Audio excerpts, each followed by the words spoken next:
એજન્સીઓના મોટી રકમનું લેણું એએમસી પાસે બાકી નીકળે છે. આજે શું નીતિ વિષયક નિર્ણય કરાયો? વસૂલવા માટે શું ફોર્મ્યુલા બનાવવામાં આવ્યો? એક ઘણા સમયથી આ વિષય ચાલતો આવે છે. લગભગ મુદ્દલ અને વ્યાજ સાથે 90 કરોડ રૂપિયા મ્યુનિસિપાલિટીના ખાનગી જાહેરાતની હોર્ડિંગ પેટે લેણા બાકી નીકળે છે. વિવિધ પ્રકારની એજન્સીઓ જે છે, જ્યાં જાહેરાતની એજન્સીઓ જે મ્યુનિસિપાલિટી વિવિધ પ્રકારના કેસો કરીને અને ડીલે કરે છે. પણ એક અભ્યાસ કરતા સાથે માલુમ પડ્યું કે જે એગ્રીમેન્ટો થયા છે એમાં મકાન માલિકની પણ જે ભાડે આપે છે, એજન્સીને આપે છે, એની પણ સંયુક્ત જવાબદારી છે મ્યુનિસિપાલિટીના લેણા ચૂકવવાની. તો આ જે મકાન માલિકો છે, પ્રોપર્ટી હોલ્ડરો છે, એ લોકોને પણ લેટર લખીને જાણ કરવામાં આવશે આગામી દિવસોમાં. આવા લગભગ 1700 હોલ્ડિંગ છે અને 155 એજન્સી પાસે 90 કરોડ રૂપિયા લેવાના આપણે બાકી નીકળે છે.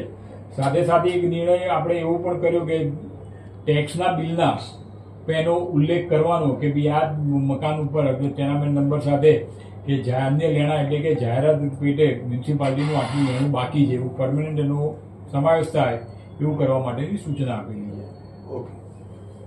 એએમસીના પ્લોટ જે ખુલ્લા છે એની રખરખાવ માટે જાળવણી માટે શું નિર્ણય?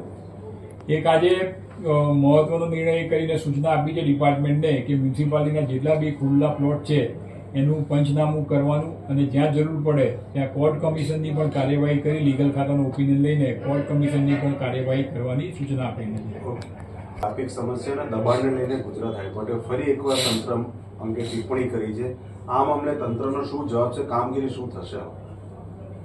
એક હાઈકોર્ટે ટિપ્પણી કરી છે, સાથે હાઈકોર્ટે ગઈકાલે ટિપ્પણી કરી છે, પણ કમિટી પણ ઘણા વખતથી આ પ્રશ્નો ઉઠાવી રહી છે. શહેરમાં વગરથી જતી ટ્રાફિકની સમસ્યા માટે નક્કર ઉપાય કઈ રીતના તમે કરી રહ્યા છો એ વિશે એ લોકોને આપણે સૂચના આપેલી છે અને કઈ રીતે કાર્યવાહી કરી ઇફેક્ટિવ કાર્યથી શું કહેવાય કે જમીન પર દેખાય એના માટેની સૂચના આપેલી છે.